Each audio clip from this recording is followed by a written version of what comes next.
Sejam bem-vindos às comemorações dos 60 anos do Centro Espírita André Luiz. Esta palestra faz parte de uma série comemorativa do aniversário da nossa querida casa. O CEAL nasceu em 1º de outubro de 1960, sendo o primeiro centro espírita do Distrito Federal, casa pioneira em Brasília, berço e inspiração de tantas outras que vieram depois. Aproveitem a palestra de hoje, realizada com muito carinho para vocês.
Olá a todos, amigos do Centro Espírita André Luiz, sejam todos bem-vindos a mais uma atividade doutrinária da nossa casa, atividades virtuais, nesses tempos de pandemia que estão acontecendo. Primeiramente, gostaríamos de desejar um feliz aniversário ao Centro Espírita André Luiz, só que o aniversário vai ser no dia 1º de outubro ainda, né? A fundação foi em 1960, né? Juntamente com Brasília. Ou seja, olha só, o CEAL poucos meses depois de Brasília, ele nasceu também, aqui junto com a nossa capital, com muita esperança e com muita alegria para todos nós. E é uma homenagem que nós fazemos ao seu Vilela, um dos fundadores, né, daquela casa, e que hoje, em 2020, é o presidente da casa. São 60 anos de trabalho, 60 anos de dedicação, 60 anos trazendo Jesus e a doutrina para a comunidade do Guará e de Brasília, né? Então, essa singela homenagem aí que o CEAL merece. Pedimos para aqueles que estiverem nos assistindo, que quiserem pegar um copo de água para colocar ao lado aqui do computador, do vídeo, do celular, para que essa água possa ser fluidificada, tá bom? Uma garrafinha ou um copo d'água, isso já vai ser suficiente. Então, vamos fazer a nossa prece de abertura, para em seguida passar a palavra para o nosso palestrante de hoje. Vamos fechar os nossos olhos, levar o pensamento ao nosso mestre, amigo e irmão Jesus. Abençoa-nos, Senhor, com a tua luz, com a tua paz, com a tua inspiração. Que possamos receber a luz dos teus ensinamentos e trazer para o nosso dia a dia, para as nossas ações, para os nossos pensamentos. Que possamos, onde estivermos, agirmos como se fôssemos discípulos teus, como se fosse o Senhor agindo naquele momento. Ilumina-nos, Senhor, dá-nos condições de caminhar nesses tempos de paciência, tolerância, firmeza e vontade. Abençoa, Senhor, nosso palestrante no dia de hoje, a essa equipe de trabalho que proporciona as atividades virtuais da nossa casa. Ilumina a todos os ouvintes que, neste momento, estão recebendo também com alegria essa atividade. Muito obrigado, que assim seja. Então, vamos passar a palavra agora ao palestrante de hoje, Jorge Hessen. Jorge, com você, obrigado aí pela presença. Muita paz, Rubens, muito obrigado pelas palavras. Que nós possamos, após a sua sentida oração, pedindo a interferência dos bons espíritos na nossa live ou na nossa exposição, possamos chegar ao coração ou aos corações de todos os diretores, trabalhadores, frequentadores, oradores também, todos os colaboradores do Centro Espírita André Luiz. Você muito bem lembrou, 60 anos de experiência, 60 anos de trabalho em prol da sociedade, no firme propósito de trazer harmonia para os lares, os corações, tendo à frente a absoluta dedicação por abnegação absolutamente voluntária de todos aqueles que dão a vida, como no caso o nosso irmão Vilela, que lá, há 6 décadas, junto com Campos Vergal, um deputado federal, que resolveu, junto com ele e com outros líderes da época, que não tinham outra casa espírita, fundar exatamente uma casa espírita, um núcleo de estudo e de oferta de trabalhos espirituais para a sociedade. Então, de parabéns a todos, então, os trabalhadores que, nesse ideal, conseguiram materializar esta referência espírita na cidade do Guará. Que Jesus abençoe-nos a todos, no propósito de nós refletirmos hoje sobre culpa e consciência, e pelo qual nós começamos em face do nosso tempo não ser demasiadamente delongado. Nós temos que sintetizar um tema que, por si só, na sua complexidade, e talvez para muitos, as linguagens que nós utilizamos são muitas linguagens não muito usuais nas casas espíritas, porque nós fazemos leitura de Joana de Ângeles. E Joana de Ângeles, muito conhecida no movimento espírita, ela não é lida de uma forma mais continuada, como o Emmanuel, como o André Luiz, como as obras de Ivone Amaral Pereira. Porque uns acham que ela é realmente bastante difícil, e outros que a abordagem da psicologia transpessoal é uma abordagem específica. Mas nós não podemos tirar de foco uma certeza. Allan Kardec, ao publicar a partir de 1858 a chamada Revista Espírita, ele fez questão de subintitular a Revista Espírita como um jornal de estudo psicológico. Então, ele sabia da importância desse campo, então, nascente no século XIX, nas universidades da França. E, evidentemente, esse foco foi perdido no meio espírita. Ficamos demasiadamente presos ao aspecto meramente teológico. Ficamos presos à retórica do aquilo que sabemos o que tem que ser feito. Desde Jesus, aprendemos com Jesus aquilo que nós sabemos que tem que ser feito. O que faltou a nós, e está faltando a muitos espíritas e muitos cristãos, é como fazer.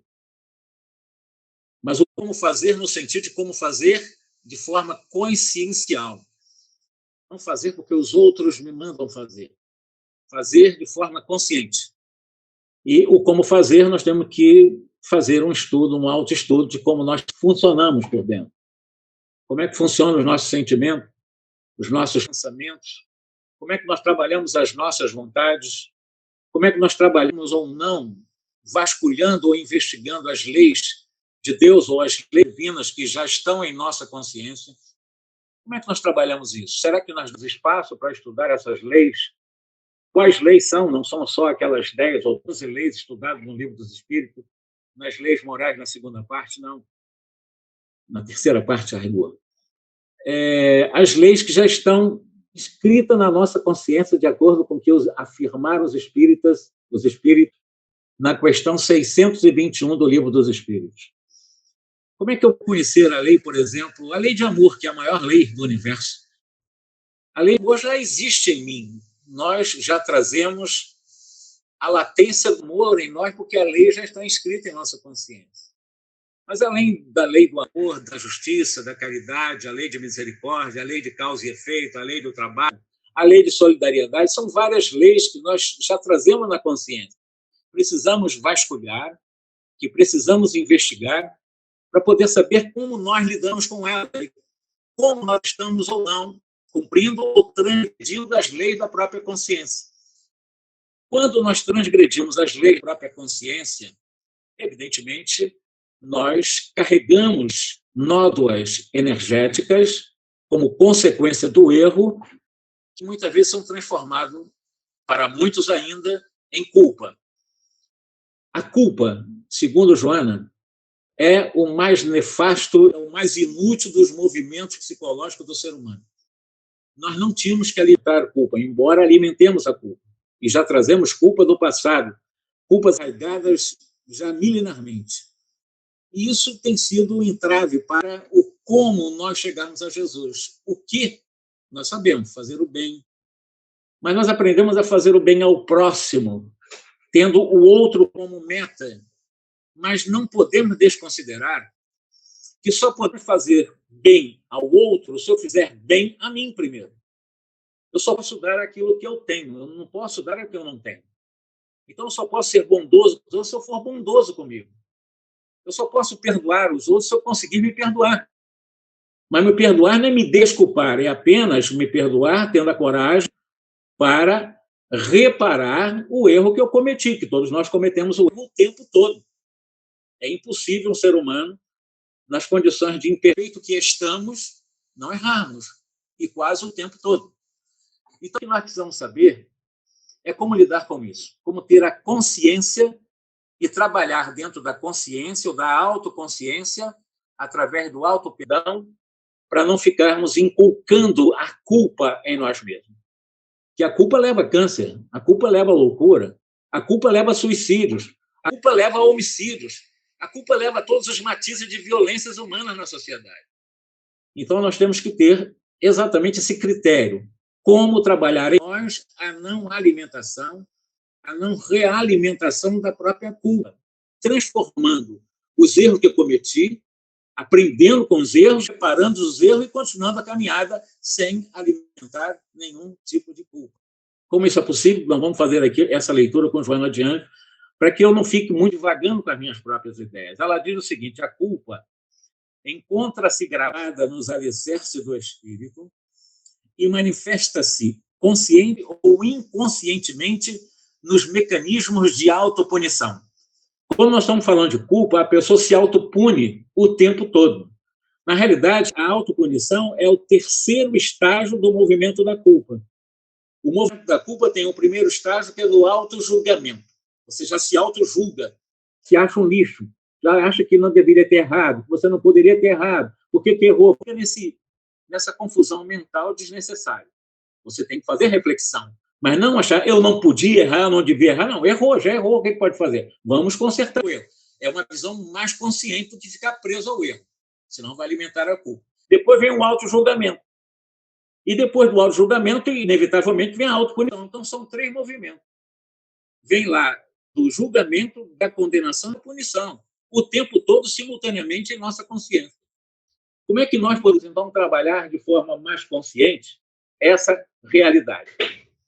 Ela fala desse processo de consciente e do... Na realidade, inconsciente é um termo que a psicologia consciencial, que é uma das forças da própria psicologia transpessoal, não adota. Nós, para a consciencial, nunca temos a inconsciência. Podemos ter subconsciência, mas nunca a inconsciência, porque a consciência é o divino em nós. Na consciência estão escritas as leis de Deus. Na consciência pulula a própria majestade da onipresença de Deus em nós, porque Deus se manifesta na criação através das suas leis.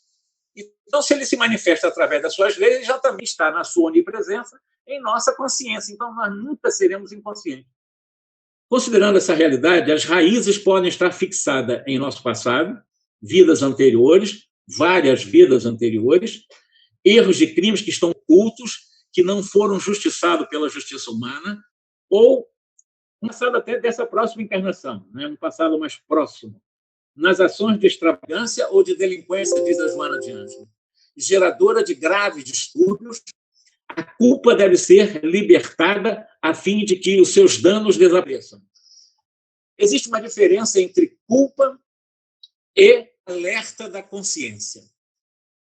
Quando você erra e você se sente mal com você, poxa, errei, não deveria errar, você faz uma reflexão. Na realidade, esse momento de reflexão não é culpa, é um alerta da consciência. Olha, você errou, isso é um alerta, isso é importante, é super necessário.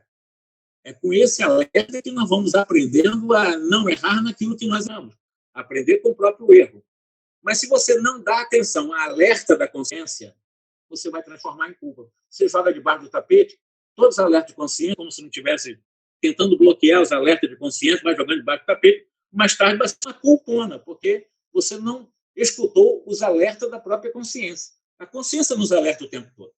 Olha, você não deveria, você poderia fazer esse caminho, mas não fique preso, você tem todo o infinito para consertar. Você tem todos os mecanismos absolutamente favoráveis a você para reparar o erro.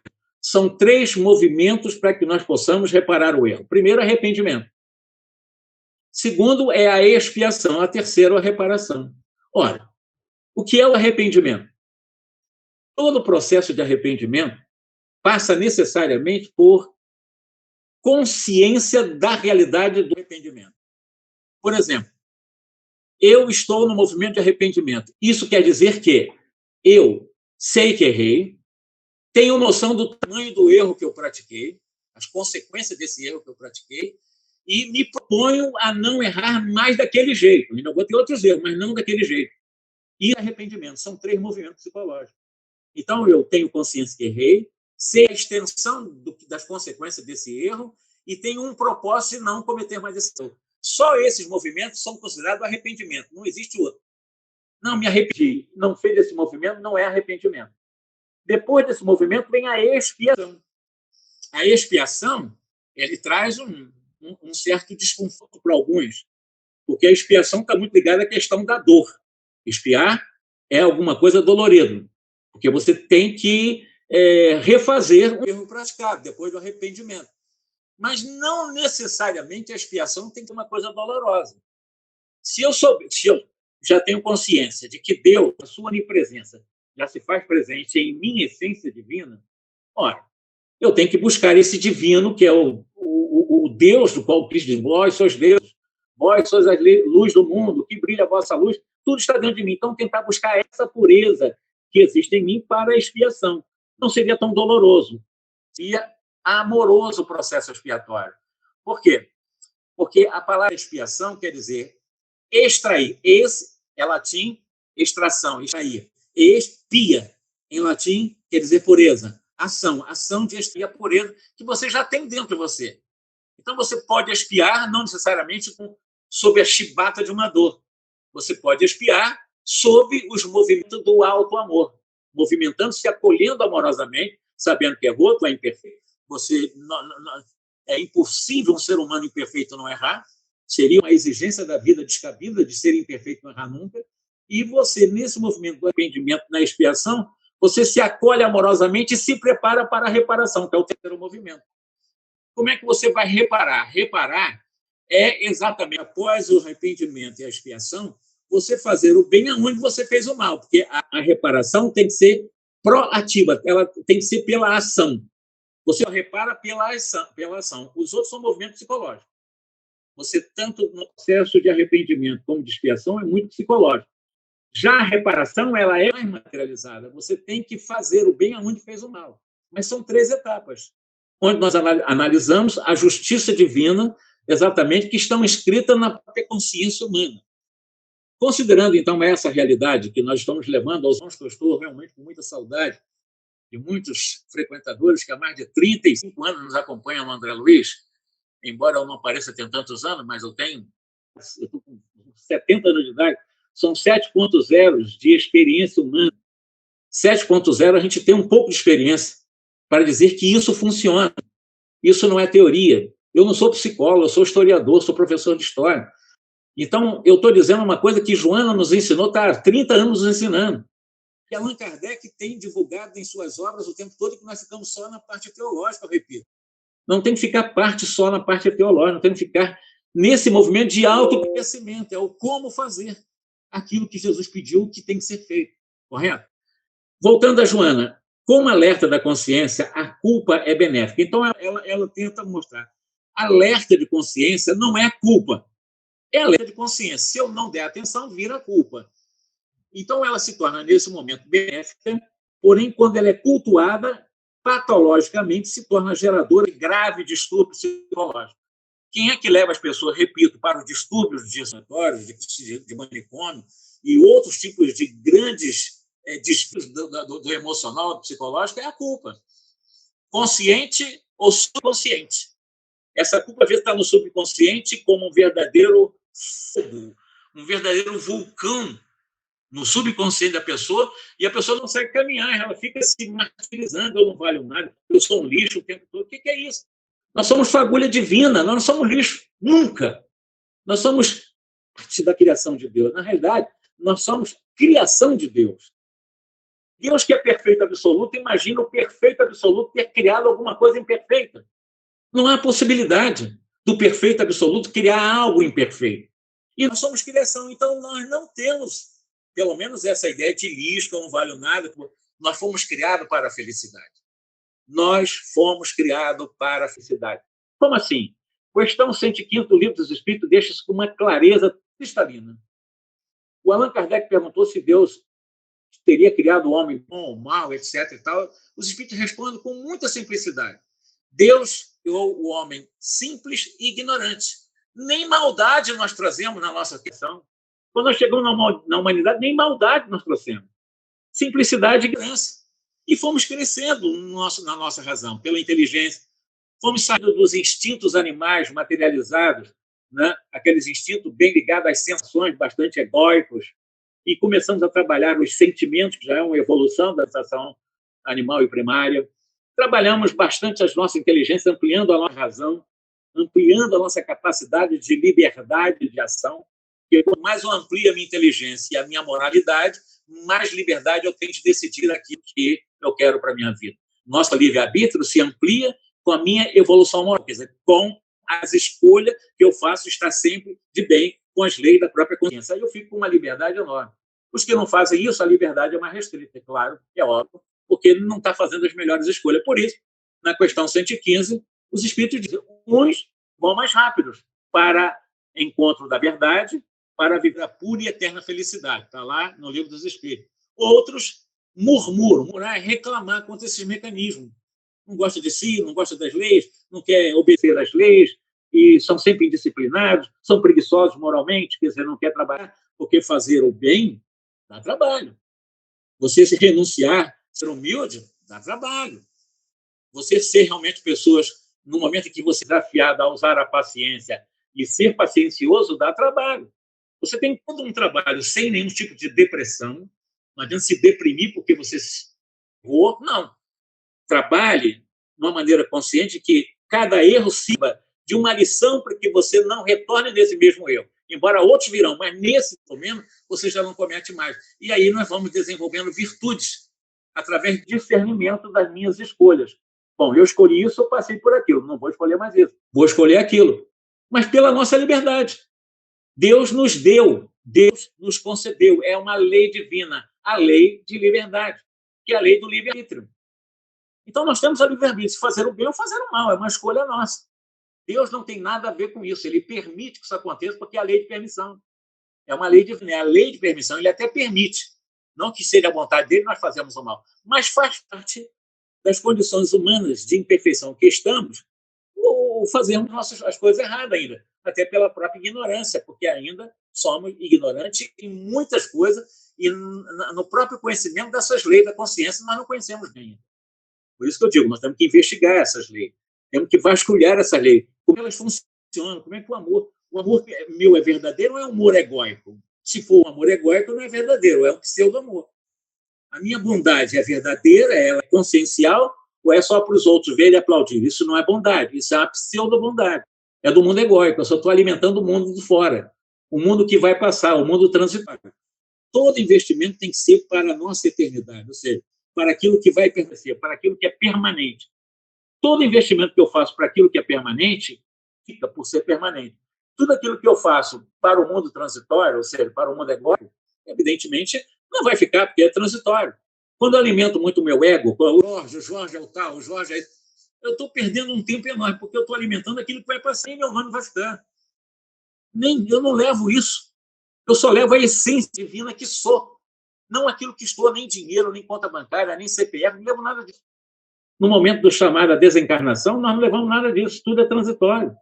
E se tudo é transitório, por que eu não sou inteligente o suficiente para poder, dentro da minha ciência, trabalhar que vai permanecer? Mas o que é que nós fazemos?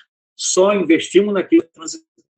Investimos no nosso ego, nossa persona, no personalismo, no poder pessoal, etc. E ficamos nessa coisa que vai passar.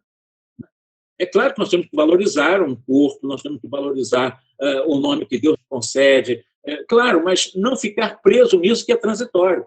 Apenas usar de forma inteligente. A diferença está aí, não fazer a inversão. A consciência sempre alerta, porque ela é o divino em nós, está vendo? É Joana que está falando isso. Se fosse possível bloquearmos o alerta consciencial, nós seríamos onipotentes. Há como alguém não ter alerta de consciência? Não há. Porque se alguém quiser interferir nas leis da própria consciência, é alguém querer assumir o próprio atributo de Deus, dos vários atributos que Allan Kardec analisa, um deles é a onipotência, ou seja, ninguém, nada, absolutamente nada é superior em poder que Deus. Se nada e ninguém é mais poderoso que Deus, por que eu quero ser mais poderoso que Ele? Então, quando eu tento bloquear as leis da consciência, eu estou querendo ser onipotente. Não tem como. As leis estão na consciência por vontade de Deus. E eu não sou superior à vontade de Deus. Né? E outra coisa que ela fala, não temos capacidade de calar as leis divinas dentro de nós. O que nós fazemos é reprimir o alerta da consciência e, de tanto reprimir esse processo, nós podemos desenvolver uma chamada psicopatia. Então, o processo que nós chamamos de distúrbio psicopatológico, que levam as pessoas, às vezes, uma encarnação inteira, ou outras encarnações, é porque ela, de forma rebelde, ela é uma pessoa rebelde, ela mura contra as leis divinas, ela alimenta a culpa, ela fica em auto-julgamento, autocondenação e punição o tempo todo. E nesse movimento, evidentemente, ela entra em estágio de psicopatologias, em estado psicopatológico, ela fica fora de realidade, ela fica em alienação. E entra em processo de auto-rejeição profunda, entra num processo de auto-isolamento profundo e entra num movimento em que, assim, de não pertencimento à própria vida, de não pertencimento ao próprio universo. Ela como se não se existisse no universo. E muitas delas, por sentirem esse movimento, por causa da culpa, entram em extrema rebeldia e acabam se suicidando, acabam se matando. Mas com o desejo de se auto, no sentido, já que Deus criou, eu vou tentar me autodescriar, como se tivesse esse poder. Ninguém tem o poder de autodescriarmos, porque Deus nos criou para sempre. Nós fomos criados em um momento, não teremos nunca mais fim. Então, quando a pessoa tenta se autodescriar, ela tenta, não se pertence ao universo, se sente isolada, tenta fugir de si mesmo. Ela tenta fugir de si mesma, ninguém consegue fugir de si. Ninguém consegue fugir da própria consciência. Ninguém consegue fugir da própria consciência em qualquer estágio que nós estejamos. O psicopata, ele não tem o mínimo de arrependimento. Ele não tem, naquele momento psicopatológico, nem culpa ele se alimenta, porque ele está alienado. Né? Para um psiquiatra materialista, uma pessoa que nasce com uma psicopatia qualquer, ele vai morrer assim, para um psiquiatra materialista. Mas um psiquiatra, um especialista da medicina, no campo da psiquiatria, da psique espiritualista, com certeza não vê dessa forma uma pessoa nesses distúrbios, né, psicopatológicos. Na visão transpessoal da psiquiatria, por exemplo, que Joana nos traz, nós, ou seja, como espírito, é que construímos o processo. Podemos reprimir os alertas da consciência ou podemos aceitar e cumprir os alertas da consciência. A consciência me alertou, errou, corrija o erro. Antes de corrigir, tu tem que se arrepender, expiar e corrigir, mas corrija, usa coragem. Coragem? Sim. Coragem é agir com o coração. Agir com o coração, a palavra é coragem, a palavra cor é latim, coração, agir com o coração. Ok. Então, dentro dos minutinhos que ainda nos restam para falar sobre culpa e consciência e culpa, como eu disse, é um tema profundo, é um tema que é para seminários, né? Mas a nossa proposta é essa, exatamente chamar cada um dos nossos amigos do André Luiz para que não alimentem mais nenhum tipo de culpa, mesmo que, e nós vamos continuar errando, muitos tipos de erro.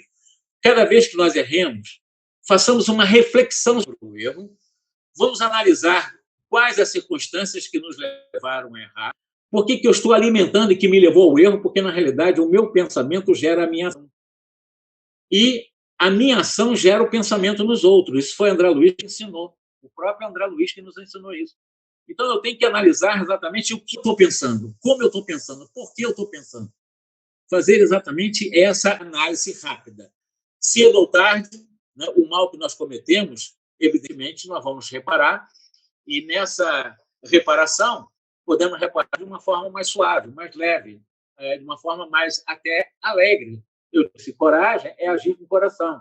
Coragem não é você se enfrentar e se esmagar. Coragem é você aceitar como você é e está, é você se autovalorizar, é você se autoestimar, é você ter autoconfiança para que você possa continuar caminhando como filho de Deus, aprendiz da vida, espírito imortal que somos. Se eu não tenho essa confiança, primeiro, eu tenho que saber que eu tenho um poder dentro de mim, como filho de Deus, como criatura de Deus. Eu quero, é o poder do querer. Quando eu quero, eu posso. Lembre-se que poder querer, eu tenho que aprender a querer.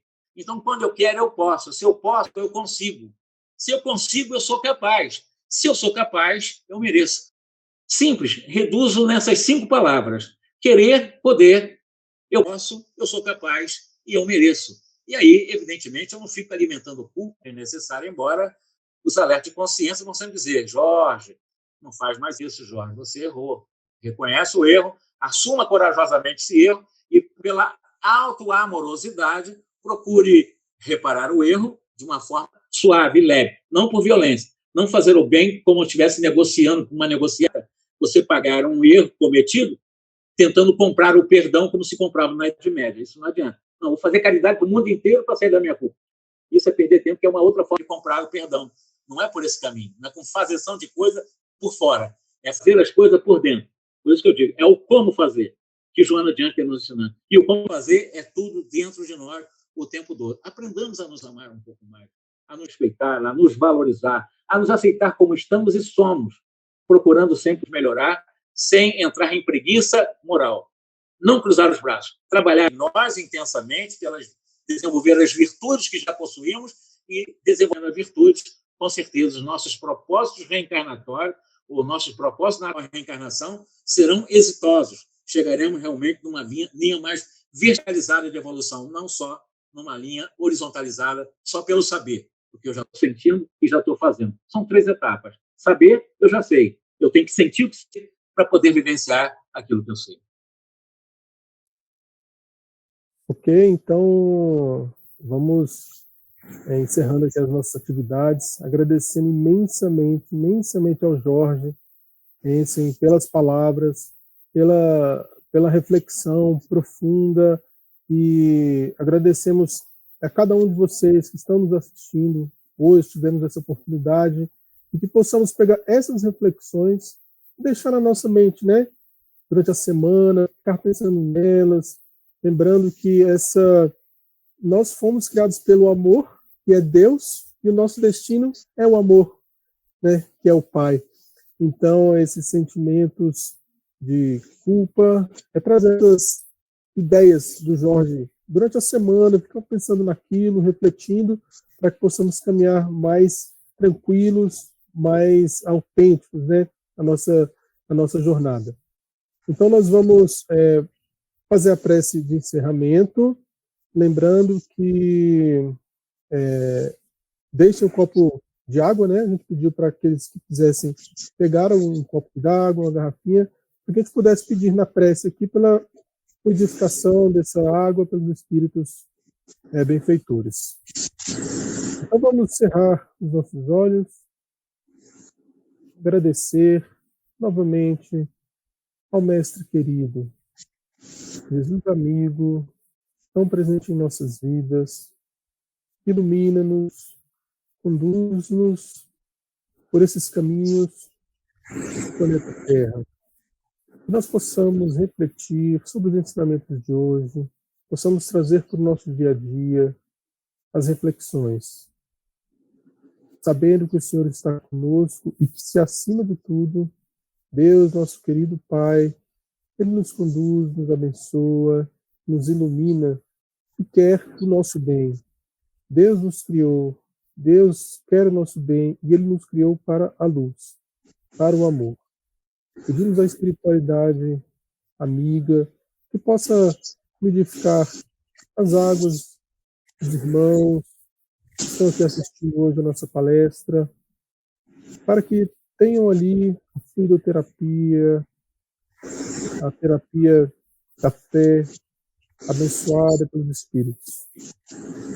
Que possamos ter uma boa semana, com Cristo no coração e Deus em nossa mente. Muito obrigado, que assim seja. Muito bem. Então nós encerramos por aqui, lembrando que as palestras virtuais do André Luiz estão acontecendo em 2 dias da semana, aos domingos, que é às 17 horas, e às quartas-feiras, às 19h30, a partir das 19h30, e aos domingos, a partir das 17 horas. Agradecemos a todos, então, tenham uma boa reflexão após a nossa palestra. Tchau.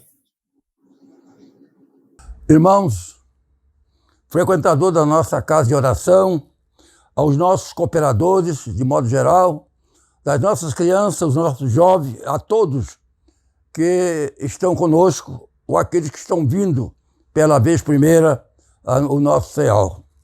Dia 1º de outubro, quinta-feira, às 19h30, nós vamos fazer a nossa comemoração. E nessa comemoração me cabe, como presidente da executiva, pela confiança do quadro social de nossa casa, por todos que cooperam conosco, um convite especial para que tenhamos junto em prece a todos os nossos irmãos e irmãs, das nossas crianças jovens, dos nossos mais velhos, das nossas queridas bandeirantes, daquelas que estão no plano espiritual ou material, ainda nesse momento, para que a nossa casa se mantenha com a luz acesa na candeia. São, por certo, nesse dia, a dia 1º, a quinta-feira, nós estaremos juntos espiritualmente e materialmente por meio de comunicação, e a quem não podemos estar muito junto, porque, por certo, esse drama cruciante dessa enfermidade que veio para separar o joio do trigo, os bodes das ovelhas. Meus irmãos, eu faço um convite a todos indistintamente, para que participamos junto em prece, para que possamos vencer mais essa tarefa de que se aproxima para o ano 2021 e virá o 3º milênio. Teremos preparado para esse plano, no plano físico, para poder, no plano espiritual, ter o apoio das entidades como o doutor Bezerra, como o nosso querido doutor André Luiz e outras entidades, o nosso querido Eurípides e tantos outros. Por certo, Kardec está no leme com Jesus e a mãe de toda a humanidade. Irmãos queridos, convidados são todos, por certo, para participar desse encontro.